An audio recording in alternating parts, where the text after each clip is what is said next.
Hey everyone, I'm Eric. This is my wife Julie. We are the Blended Life, and Tonight we're going to talk about how to discipline kids that aren't yours. Yes, please. I want to know. What are you going to tell me? everything you need to know. Stay tuned.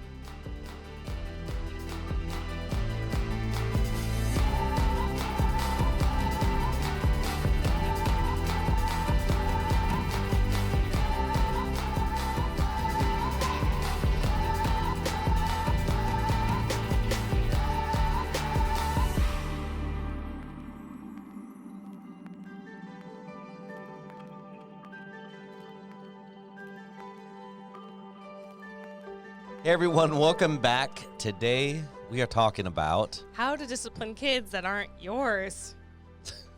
It's funny because we searched this in the SEO. You guys, if you are in podcasting or any kind of casting, casting. Well, I don't know. It's usually SEOs used for like Okay. video or like website design or blogging, whatever. Yeah. So Eric's been teaching me how to do SEO stuff and what it even means and why it's important and how you can search it. And so we've been diving in, but this was a question that's asked, what was it, like about so much? Like 80 million times in the last 30 days. And I'm like, no shit, this is the really hardest part of step parenting, I think. And we're going to go into why it is, but I think the first and most important thing we have to talk about with disciplining kids that aren't your own, and I say this and I've said this and you guys are going to roll your eyes because you've heard it 1,000 times, but you really only have as much power as a step parent as is given to you by the bio parent, your spouse, your partner, your fiance, whatever. Because you discipline and you don't have the backing of the bio parent, you discipline and you don't have the support of the bio parent in the home, it'll fall flat. And what that will do will actually, it would be better for you not to discipline at all in that situation. Because if you discipline and you get counteracted by the bio parent, or the bio parent doesn't support the discipline you put in place, you are so discredited as a step parent in your stepchild's eyes that it actually ruins relationships. So it would be better for you not to discipline at all and step back and kind of just not my kid, not my problem type of a thing when it comes to discipline, because it's worse for yourself and for your relationship with your stepchild. Like the lack of respect that's going to exist in that relationship is a big gap between what is and what should be. So I want to start off with that. And listen, if you have a problem with your spouse backing you up, even if Eric disciplined my child when I wasn't around, right? Yeah, I'm here, you guys. Hi. Sorry, but even if you disciplined, and I wouldn't have done it that way. I don't really agree with it. I feel like why did you need to discipline that? I don't really think it's a big deal, or the punishment you gave was too harsh. Mm-hmm. If I didn't back you, regardless of what I thought, it discredits you, right? Well, what it does is it discredits, but it also it almost tarnishes the credibility of that other parent. It knocks them down at a negative, not even down to where all right, we just are living in the same household. Now it's just you're undercut and what they say doesn't matter. And it almost, going to an extreme on it, almost turns that parent into a joke where it's well, it doesn't matter what they said. Right. Mom's going to say different or dad's going to say different. Yeah, I don't have to take the step parent seriously. I don't have to listen to them. Right. Yeah. It doesn't matter anyways. And so not only you see that, how it erodes the relationship between stepchild and step-parent, mm-hmm. if you don't have the support of the bio parent. Right. It also drives a wedge between your relationship, your marriage. Because it doesn't feel really good to not be supported in your home by your spouse. Well, you're not a team at that point. It's one-sided, and what that one parent says goes, and the kids are not going to see that and latch onto that. It's not going to be a standard, you know? Yeah. So 100%. And I think that this is the I wish we would have had, I don't feel like we deal with this a lot, but I feel like this would be a good conversation that people, before they walk down the aisle and get married and move in together, before you even move in together as a blended family, this is a really important conversation to have. Discipline. What does discipline look like? Am I going to back you? Is the expectation that even if you don't agree, you're going to back me? Because we've got to have a united front with these kids. Right. Knowing that you would do things differently than I would because you're male and I'm female. You said this on a podcast. Like, of course we have different parenting styles.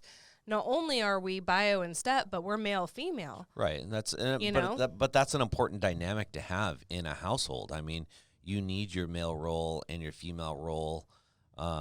You know, whether you have sons or daughters, you know, one or the other or both, you know, it's very important that you have both of those roles, because kids are going to get different bits of life out of both of those roles, you know? Yeah. So it's important to have that discussion, to talk about expectations around disciplining. Because maybe you marry someone who doesn't have any interest and doesn't want to discipline your children. Yeah, maybe. Maybe that's like their boundary. Like, I will love them. I will support them. I will provide for them. I will care for them. I will show up to everything. But discipline, not really. I don't want a part of that. And you're going to have to look at this person, either compromise and be like, okay, when I'm here, I'll discipline. When I'm not here, you have to. And that be a compromise. Or you accept that that's their boundary and be like, okay, I will. Yeah, or you take a hard look at this and be like, look, you know, like if you're... I have kids at this point. If you're not in it 100%, it might be a deal breaker. Be a deal breaker, because now what role do you play in this household? What role are you? You know, if someone is not willing to at least step up somewhat, you know, I'm not saying that they have to take on the role 110% of being stepmom or stepdad, but if you're not at least willing to step up, get a little out of your comfort zone and help raise these children, because if they're living in your house, that's ultimately what you're doing. You're raising these children. You know, it almost works negatively in these kids' favor. It almost works against these kids, you know, because now they're in this weird limbo area with this other adult, you know, with this adult living in the house with mom or dad, and it in my mind, it's going to create some weird things going on. Yeah. You know? Yeah. I mean, I think that that's the hope for everyone, that we all enter into this family with, like, we're all in 100%. I think that it gets challenged, though, for various reasons, right? Like the ex or different parenting styles, because we have fundamental beliefs and, you know, values for raising kids, or, you know, I'm not backed when I try to discipline. See, this is the thing back to where we started with this is, I think everyone comes on board with the full intention to show up in all the ways. And if you don't, that's a conversation to have, right? But I think what happens is even as well-intentioned as you are, you get into it and you learn over the years that I'm just not getting the support I'm going to need to do this. And so the intentions erode away, because what's actually happening, like, you're only as good as your words have action. Right.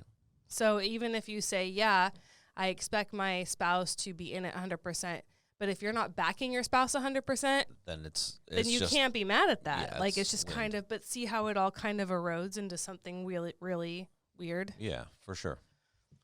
So you brought up something really cool when we were talking about discipline. What was that? You said there were two types of discipline. So can you explain that to everyone, please? Well, it was just a quick thought. It was literally off the top of my head.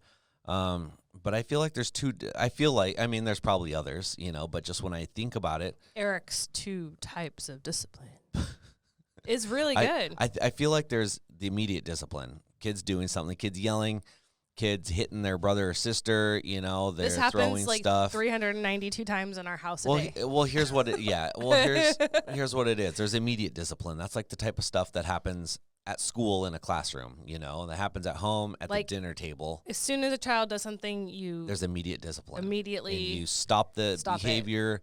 You know, you tell them to cut it off. I mean, and this isn't just with children. This is with friends, spouses, pets. You know what I mean? Immediately cut it off. You immediately tell them to stop. It. Yeah. Okay, yes.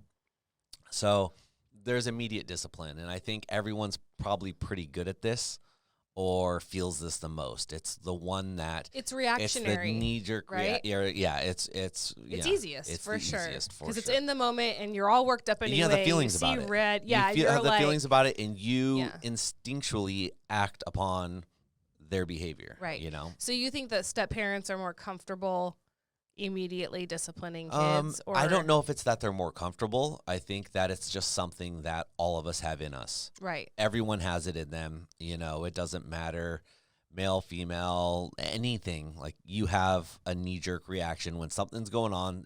It's a the uh-oh feeling happens. You know, you're like, I'm angry about this. You need to stop. You know, or you see something that's not right. You need to stop. Everyone has experienced this. You know. But then you go on to the second type of discipline, and that's long-term discipline. And that's correcting a behavior to, over a long period of time, create, you know, basically an end goal. Like, why are we creating this? Why are we correcting this behavior? So could you give an example of, I think we all get immediate discipline. Yeah. I'm fully on board, but long-term discipline, what might that look like as an example with my daughter? Long-term discipline's a little more methodical. It's, why are we disciplining in a way? We're disciplining in a way to get an end result, which is, and maybe not your daughter, but my son, for instance, sits down at the dinner table, has a hat on. I tell him to take it off. That's you know, a instant. Every dinner. Not anymore. He's getting better at it. You know, same thing at church. You know, we walk into church, you take your hat off. You know, we went to youth group the other day. He took his hat off. It wasn't a fight. It used to be a fight. You know, why? I don't understand. You know, well, everyone else does it, blah, blah, blah, blah, blah. And you're teaching them. Well, it's a place of respect. You know, it's just something that we do.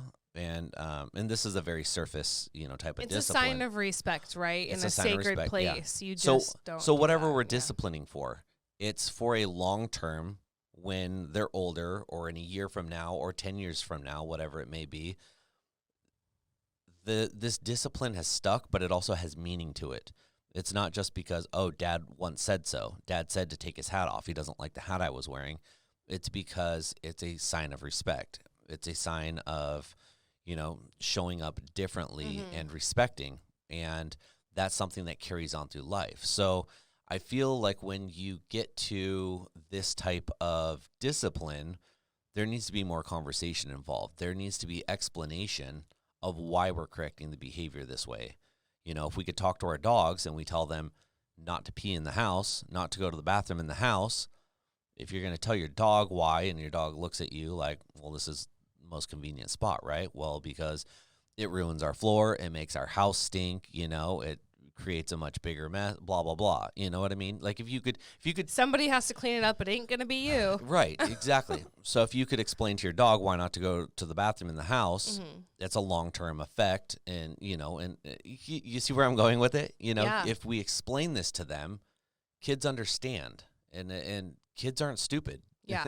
and a lot of people, you know, might stop and be like, man, I know some stupid kids, but here's the thing. We were all once kids. Yeah. You know, we are all kids that have been conditioned and are products of our environments. And if someone took the time to explain discipline to us and why we weren't able to do something, I think people would go along with rules, or at least get on the page a little bit easier with everyone else. But when someone tells you that you can't do something and it's because I said so, well, a lot of us have also a reaction that's like, well, you said not to and you don't have a good reason. I'm going to go do it again, you know? So when there is a good correctional behavior, you know, explanation, if you will, then I think it goes a lot further with kids. You know, they understand why they're doing something or not doing something. That's so right, actually. And we were at your son's football game last night, and I was talking with my friend about actually this very thing. It's coming to mind as you're explaining this. Oh, is that what you were talking about during the football game? I had to tune you guys out eventually. I was like, there's nothing but talking. She was really wanting to talk. Like, I could tell, like, Oh, she just had a lot to vent about. Yeah. Which is good. Like, I feel like we need that. We need safe places to be able to, like, decompress and process what we've been going through. And we can't do that with our kids. Next time you go sit on the other side of the field. I will. With the away team. And you guys Done. talk all you want. Done. Yeah. So, but she was saying that, like, she had to bring down a pretty harsh consequence for a bad behavior for one of her kids. Okay. And the kid was very upset, and actually her child gave her the silent treatment for days, like refused to talk, refused to look at her. Really? And she was like, no, we have to talk about this. Yeah. You have to understand why this consequence is this consequence and why your behavior deserves punishment, like why discipline is necessary. And she was talking to me that she gave the metaphor of, like, if you have a little baby who's learning to walk, right? You know, you let them walk, but you're always, like, arms stretched out. Yeah, like, when they're first, the first few times they're trying it out. Yeah. You're just kind of, like, there. And so if they fall, they're not going to get a concussion or break something. Like, you know, you kind of, like, soften their fall or, you know, yeah, you're there to let them see what happens, but you don't let them face 100% of the consequences of falling down the stairs, like, or smashing their. Yeah, of course. So she was explaining to her child, like, that's kind of what parenting is. Like, I have to put this boundary around you right now so that you don't get a concussion and ruin your life. Like, if you don't learn, this is me parenting you in a way that is, you're home, you're safe. I'm going to let you do things, but we're going to have consequences so that, you know, she was giving that metaphor of, like, learning to walk, and it resonated with him, and a light bulb went off, and he started talking to her again. Good. And he understood. But to your point, it is super helpful to go past because I said so. And I get it. Like, immediate discipline. Yeah. We're so angry that's all we can come up with. And you don't want to talk about it. I'm like, who are you? You're the kid. I don't need to answer to you. You do what I say. Like, I get like that. I've had that happen a bunch. And I actually, usually within an hour of us being angry at, it's always me and my son, within an hour of us being angry at each other and him being in trouble, me being mad, but him, you know, at least being in, like, timeout or something, walking away, I calm down. I feel like maybe he's calmed down, but at that point is usually when I will come back. My next conversation with him, my next interaction with him is me calmly explaining why he's in trouble and for what and why the consequences and why not to, you know, why not to do what you just did, and this is the reason for it. And I always have a good reason and explanation for it. Yeah, and I've heard you talk to him a lot. You do that all the time. You've done this since I've known you, and, you know, it changes as I met him at 5. Mm-hmm. He's now going to be 15 soon. Literally this 2 month, weeks. yeah. So, but my point is, you've been consistent in that since day one. Mm-hmm. You know, might change. Like, you talk to a 5-year-old a little bit differently. Oh, definitely. A 15-year-old. Yeah, I use a lot bigger words now. But what I think you're able to do now that you weren't able to do at 5 is now you're able to talk to him in a way to impress upon him how this is going. If you continue down this path, your life beyond, you know, mom and dad's home are going to look this way. Yeah. And I think that's cool. As kids get older, you're able to start speaking into their future. A 5-year-old's not going to give 2 shits. Like, they're not going to understand that. But well, right. But however, you start talking to them when they're that young. And I actually started talking to him like that when he was younger than 5. You just started seeing it at 5. Yeah, I only came into the picture there. But what that's done is that set up the rest of this to be able to have those types of discussions, because he's now seeing a pattern of dad looking out for him and dad being right on a lot of this stuff. Now, and being able to trust dad that he will have the conversations and the hard talks, and right. he's my mentor. Yeah. Yeah. And which brings us closer, also makes me a safe space, but also that he can trust what I'm telling him. That he can trust, the insight and the advice that I'm giving him. It's That's not right. just because I am mad at him, Yeah. but damn, dad's actually right, and he actually is looking out for me and my welfare and my well-being, and he does know what I'm talking about. He's paying attention. Yeah. That's it. So if you can start talking with your kids like that now and instilling that in them now, and now is not too late. Don't wait till tomorrow. Start doing it now. Start doing it on the next time. It's going to be a lot easier. It's going to also create a bond with you of trust with your kids that not many people are going to have, including their own friends, including the level of influence that when they get to high school, when they get to be 15, 16, 17, and they're going through high school, there's going to be a lot of outside influence. The cool kids in school, the YouTubes, the stuff people are watching and seeing, there's a lot of outside influence. Mm-hmm. So if you've got a good bond and a good trust with your kid, that when you discipline, and it doesn't always have to be a harsh discipline too. I'm talking, it can be just a quick little like, hey, maybe don't be talking about that or doing this. It could be just a very quick thing, and your kid will stop and think about it. Like, yeah, you know what? Yeah, because you're conditioning them by speaking into their lives and explaining to them the greater purpose here. You are conditioning them and planting seeds to think beyond the moment of their action or behavior, Right. and how that affects others, how it might affect them later in life, why it's not good. Like, you're training them by talking to them in that way to always, like I've told you, my mom has taught me to look at all sides of the issue. Yep. She didn't teach me that by saying every time, Julie, you need to look at all sides of the issue. Yeah. Julie, look at all sides of the issue. That's not how I learned it. Right. I learned to look at all sides of the issue because we talked about all sides of the issue all the time, all my life. Yeah. So now, because my mom did that and she modeled it, and that was how our discussions went, and, we looked at both sides of the coin, all the time, that's how my mind works now. Like, I'm able to have empathy for people who don't believe like me. Right. I'm able to extend grace and, look beyond people. You know what I mean? Like, I'm able to be okay with being with people who aren't like me because they have their own thing. You know what I mean? Yeah. Well, and also, she didn't just tell you. That's what I'm saying. You guys she didn't actually just tell me to you guys look at this. actually took the time Yep. and looked at it from all sides. And that's not just when you're being wronged or when you think someone else is wrong.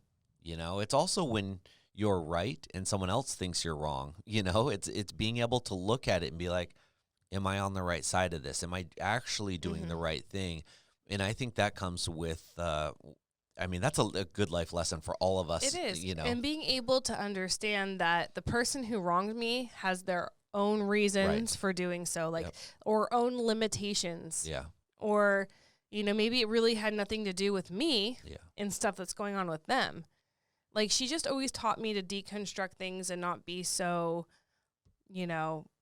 egocentric about me. It's about me and me and me. And it's so much more than that. Which is a weird thing too. I guess it's a stereotypical thing, but a lot of times only children aren't raised like that. It is about you and you and you quite often, The hardest part, I don't have that mindset. I love people where they're at. Mm-hmm. I feel like that is my heart. Right. I can love you where you're at, even if you're not where I am. Yeah. And I can stand up for my beliefs, and I don't have to join you in the trenches, but I can help you out, or I don't shun you. You know what I'm trying to say? Right. Yeah. But I think the hardest part about being an only child, I hate sharing. Still. No kidding. I'm 40 years old and somebody wants me to share, and it's like nails on a chalkboard. I'm like, why? Yeah. Because I wasn't raised. The other thing about being an so only... you weren't raised perfectly. But No. here's also, that's a testament to it. It's like we try and try and try, and there's always a Sharing. lesson. So Yeah. yeah. The other thing that was really hard about being raised as an only child, other than sharing, now it just went out of my head. I'll think of it later. Oh, great. I know. It was a really good one. Sharing was always really hard. And then there was another one. See about, that, you guys? She doesn't even want to share that with us. I do know. Oh, she does. Because this happened in marriage. I didn't really realize it until I got married the first time. Sharing was a thing you got to do in marriage. Yeah. Which is a good, so this is why it's good to have blended families and kids, and they have to learn to share and all this stuff, because you have to in a marriage, and you have to when you have kids. When I had kids, that was another thing, because kids just think everything is... Kids are little sponges that literally absorb everything. Well, they're like, mentally, if it belongs physically. to mom, it also belongs to me. Oh, welcome to my world. Well, Annabelle's now in my closet. Yeah. Every other day, and I'm like... Dude, but Yeah. It's like kids are just like, if it's yours, it's mine. They know no boundaries, right? That was hard because I noticed hard. that with your dinner too. Usually yours becomes hers. She eats right off your plate. But the thing is, it's like that was really hard when I had kids. That wasn't natural. Like, a lot of parents are like, "Oh, my baby, you can have everything you want," and I'm sitting here like, back off. Oh, I didn't even have to beat you completely. I know, I beat I'll myself. give you a little baby quiet one. So anyway, but the other thing that was hard about being an only child that really messed me up, and I really wanted to say the F word, effed me up. Yeah. In marriage, and it's still really hard, is that I didn't have conflict with kids. So I didn't ever have to, I didn't learn how to be in conflict. And that's not it. I didn't learn about conflict at all. But more importantly, I didn't learn about conflict resolution. Okay, yeah. So, what I've noticed with you and your siblings or our kids is, they can fight, but they can't leave. They still have to live together, so they got to work it out and figure out how they can still live under the same roof and not kill each other. Kids don't have the option of divorce or breaking up, right? Yeah. So I think when you're siblings and you have conflict, you also learn how to make up or how to tolerate or how to resolve conflict in a way that you still are together as a family. Yeah. I never learned that. And my parents also... All parents never modeled for me conflict, healthy conflict, or conflict resolution. So conflict has been, and in marriage, right? Marriage, you have conflict, you have arguments, you have to resolve things to move forward. It's been, it's tough. I don't have any basis for that. Right. Well, and your kids actually have it completely opposite of what you did. Your kids are, even though they're in a blended family, they're in a blended family, but they are also nuclear brother and sister. They never get a break from one another when they go to the other house. They don't. But most kids don't. You that's never had a break from your siblings. But the other dynamic that most people don't think about is now you're also getting passed between two households, and you also have other part-time siblings. Which you don't think about. It's like those two are always together. I mean, whether they're at school or something, but they're always eating the same meals, at the same dinner. you know what I mean? They're sharing the same bathroom in the morning and going to bed at the same time, whatever household they're in. However, those households are changing, and the siblings at the household are changing. So they still... They're each other's only constant. Even though they're still together all the time, there's a lot of outside variables changing that also could create its own confusion, if you will, within them. But them being able to have their own space and their own time and time apart from one another is probably a pretty important thing, because they are learning life skills here. They are learning how to be with someone full time, even though you're not with them full time. Like you and I are together full time, marriage, but we're not always together full time. Well, it's kind of the same thing with them as siblings. There's other moving parts, but at the end of the day, they are around each other full time. So being able to work out any type of argument or disagreement or whatever, I mean, really the way that they get parented in the two households is probably most real world learning situations for the two of them versus any of the other kids. So Interesting. I never looked at it like that. I just did right now. That was another one right off the top of my You're head. just so brilliant today. Oh, that's really good. So discipline with kids, how do you do it? Let's talk about the how, right? The big question is, how do you discipline kids that aren't yours? Well, if you have the support of your spouse and you're given the green light and have full empowerment there, what do? I think we worry about how too much. I think we start listening to our gut. You know, you're a good person. You either have kids of your own, but you know right from wrong. And so you would try to do it ideally like you would your own kids. Right. Right? So the how is like, let's not give special treatment to stepchildren and bio children. What if we disciplined all kids the same, like you would your own? Now, if you don't have kids of your own, you could still frame it up like, if they were my own, why am I not disciplining them like I would if they were, my own biological kids, so right? I think it's not how, it's just giving yourself permission to feel into having that authority. But it, like I said in the very, very beginning, you have to be granted it. You're only as effective as your partner has your back, right? True, 100%. So I wouldn't worry about the how too much. I would just have the mindset, one, they're my own. I'm going to discipline like they're my own. I'm going to show up for them in that way. Also, if you find yourself in, like Eric and I often do, we have different parenting styles. So I've been thinking about this a lot. And I think if you want to discipline, but you have different parenting styles, what Eric said earlier about long-term discipline, I think that's a really great way to come to a compromise in your home between adults in the home. So if you could, the behavior, let's not focus on the behavior or what's being done with this child that we're trying to discipline. What if we switched focus and really had the long game in mind? Like, what kind of child do we want to send out into the world? What kind of human are we trying to raise? And then the discipline will happen naturally. So if you and your spouse are in conflict about how to discipline kids, I would refocus to the long-term goals of these kids that you have for these kids. And you start talking about that, you might find an easier time compromising on discipline. Does that make sense? Yeah. What are your thoughts on that?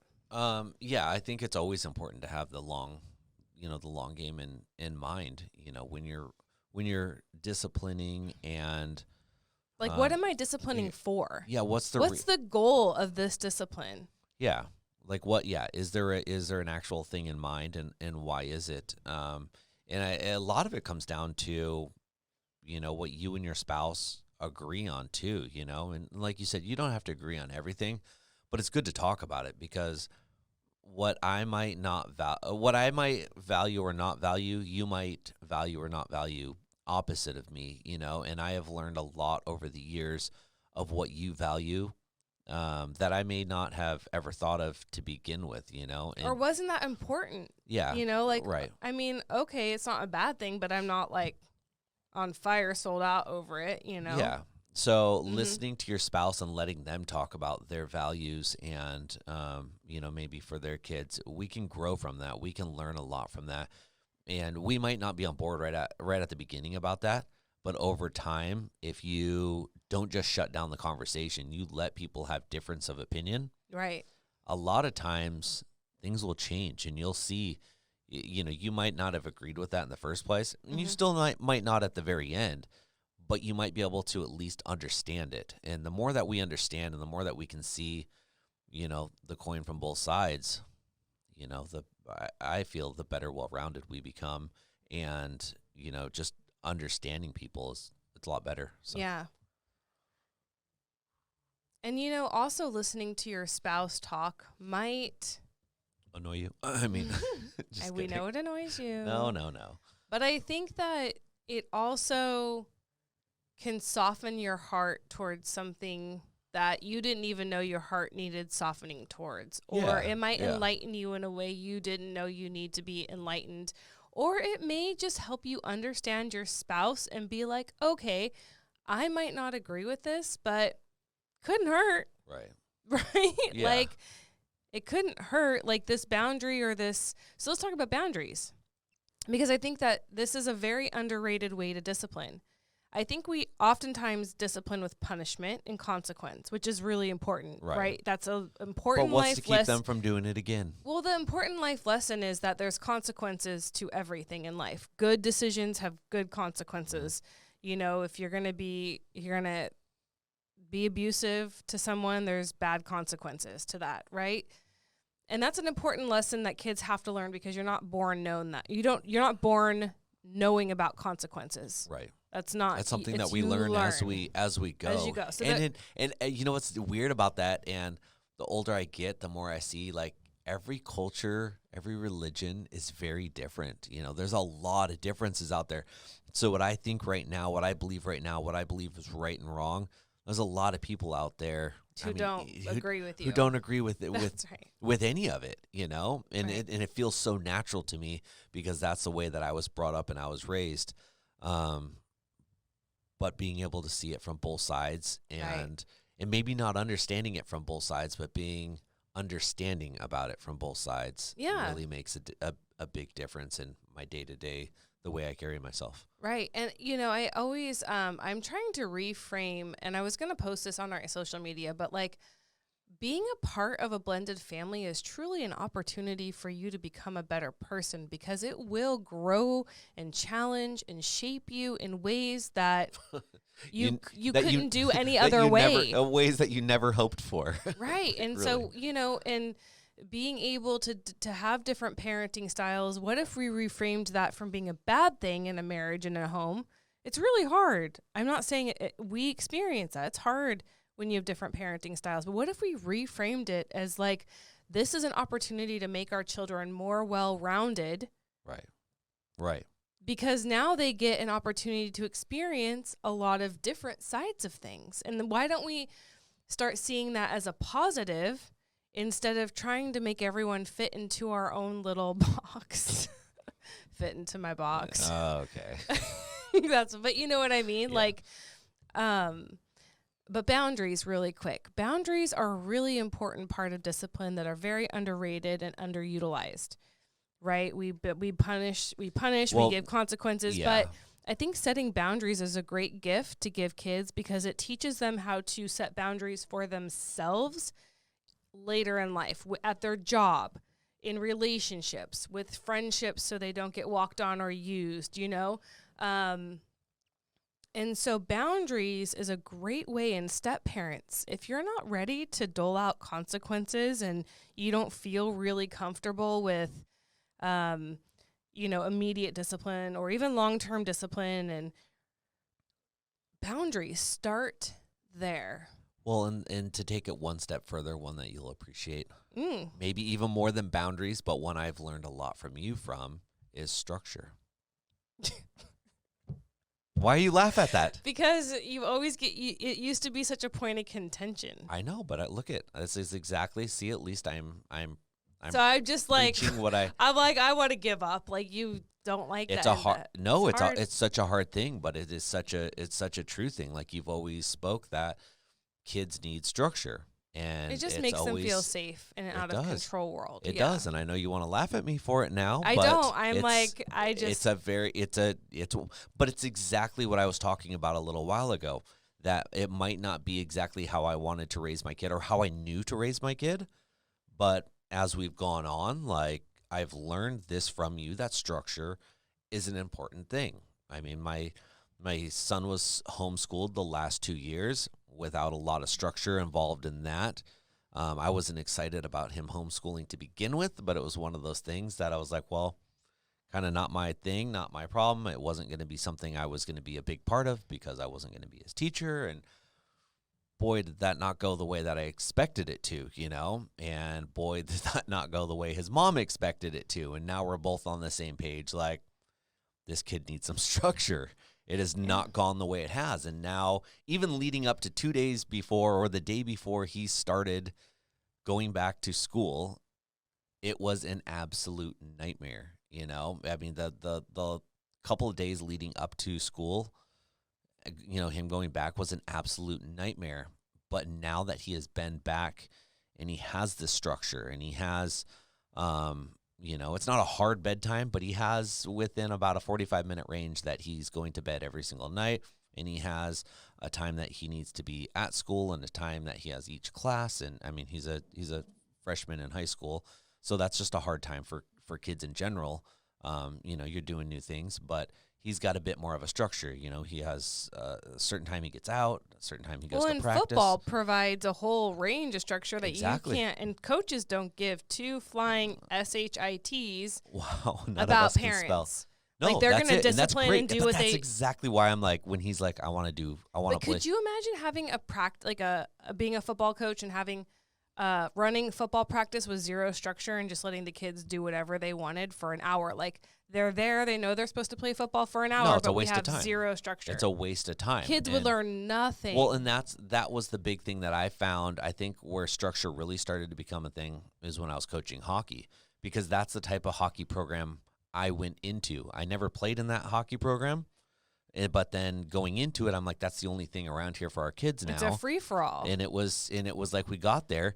But look at this, the second I implemented structure into literally the very first season that I started coaching there, look at what the kids were doing. Look at growth. Look at the excel of them. And that had nothing, that truly had nothing to do with me. I wasn't teaching them anything. They were little kids. It wasn't anything out of the ordinary, but the structure allowed them to see and learn and grow a lot faster than ahead if they not. Yeah, because they can make sense of things. Yeah. It would be like trying to live, and they do this in lofts, but I try to live too. Say you had your blended family and you guys just had a 3,000 square foot room. Now, a 3,000 square foot house would be a big house for most people, but you didn't have rooms, nothing. You just had a room and you all had to exist in this giant room. That would be like what we try to do sometimes with blended families without structure. It's like, no, like every kid needs, like you need living room, kitchen, bathroom, bedrooms. Like you need to have places to go. If you can have a yard or a park or a skate park. Like it all matters, but that's structure. And I always would try to think about, a lot of people have pushed back against structure. But I'm like, let's look at marriage with no structure. Could you imagine having a marriage with no structure? No, that's it. But that's why. But that's how we do. That's how we want to do life. We don't like rules. We don't like boundaries. We don't like responsibility. We don't like answering to people. But it's like if you try to do a marriage without any sort of rules, like infidelity is wrong, and I really don't want you flirting with other people and giving out your number. I really don't want you taking your wedding ring off when you go into a bar. I really don't want you to come home whenever you feel like it and never communicate with me about where you are. In our marriage, we all have our own set of like rules and structures in place and to boundaries. Protect our marriage, to protect the relationship, but to protect our hearts so we're not worried all the time or insecure, or we can just relax. Structure allows us to relax into relationships. And so, structure and boundaries are a great way to start disciplining your stepchildren without having to dole out punishment and consequences if that's not your comfort zone. But that is a way you can step up. I think something that we all need to get over as bio parents or step parents when it comes to discipline is this idea of we have to be liked by our kids. This is a hard one because I think that when you have really taken this role on. I think that I have. I think that, because there's a lot of guilt that surrounds parents of divorce. We feel bad our kids are in two homes. Maybe if we were the one that ended the marriage, we feel guilty. Or if we were wronged, we feel like we have to make up for our spouse, our ex-spouse's faults. Or our kids are going to choose the other parent over me, and they're never going to talk to me ever again, and they're going to want to just live with the other parent. So we're letting our insecurities and feelings rule, and our kids aren't getting disciplined, and then we're creating little hellions that are running the world, So I think we have to get over this idea of being liked. I would much rather be respected than liked. And those are two 100%. totally different things. Right. And with respect, I will also say the number one thing in your home that you should be disciplining is respect. If you see disrespect in your home, whether it is children putting shoes on furniture, and that's a thing, or hats at the dinner table, calling their dirty brother. hands on white walls going up the stairs because All they right, have skates on. Now we're just getting, yes, because my kid's the only one that does that. But no, not emptying the bathroom trash. Yeah, because then the dogs eat the jelly-filled donuts. Those But aren't donuts. but disrespect, eye rolling, ignoring the other parent, right? Yeah. There's all kinds of things. I think the number one thing, if you're like, well, where do I start with discipline? I think the number one thing that has to be disciplined in the home, regardless if you're blended family or not, is respect. Yeah. If you can get that, respecting people's time, respecting people's money, respecting people's beliefs and opinions, and respecting people's property and respecting authority, I think that's where discipline needs to reign. What do you think about sister. that? I think, speaking of respecting people's time, tell them about the time that you're going to spend with them this weekend. I will. Well, one thing that I'll just go to your camera. Good. There we go.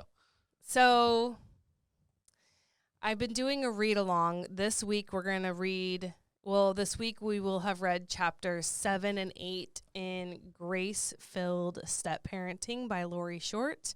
The link is in our bio to purchase it from Amazon. I think it's like $9 right now. So reasonably priced, and you can always get it no matter when. These videos that I'm doing on Sundays at 4 p.m. Pacific Standard Time on Instagram, I'm going live there. They're going to stay on our Instagram page, so you can get this book whenever and then go back and watch these little videos. But this week we're covering chapters 7 and 8.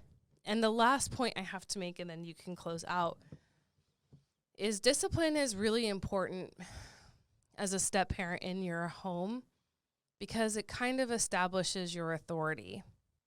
And if you're feeling, I hear this a lot from step parents, that they feel out of control. They feel like they have no power. And granted, if they're not afforded it by their spouse, that might be the case. But sometimes it's just a matter of getting out of your comfort zone, jumping in when you don't want to. But it also really establishes you as a leader, as an authority figure in your home. And I think that goes a long way for what us as step parents really want for ourselves and our blended family. Yeah, for sure. It sets up everything to flow well and naturally for years to come, and it's just going to make it's going to pave the road and make it a lot smoother for years to come. And that's a very important thing, I feel. So, one thing I just wanted I'm always so grateful for all of our listeners and viewers, but, call to action. I feel like we never have call to action. You're like a coach now. Today, yeah, we have so many listeners, and I'm looking at our reviews and I go, man, we have a lot of listeners and not very many reviews. Which is great, but I'm like, even if you guys don't write a review, if you don't mind, just like a lot of people listen to us on iTunes, if you could just go on iTunes, leave that 5-star review, because I'm pretty sure that's all. So all they have to do is click 5. All they have to do is click on those stars, yeah. And the more stars we get, just the better it helps us. It doesn't actually help you and I. It helps the podcast find more people and grow and help more people. And not every podcast that we do is going to be for every person, but we have found so many people that have gotten so much goodness out of things that we didn't even know that we were completely onto something. It's like they found so much value in something that we have said or done, or that our viewers have written in about. And it's a community. Blended life is a community. It's not just you and I. It goes so much bigger than us.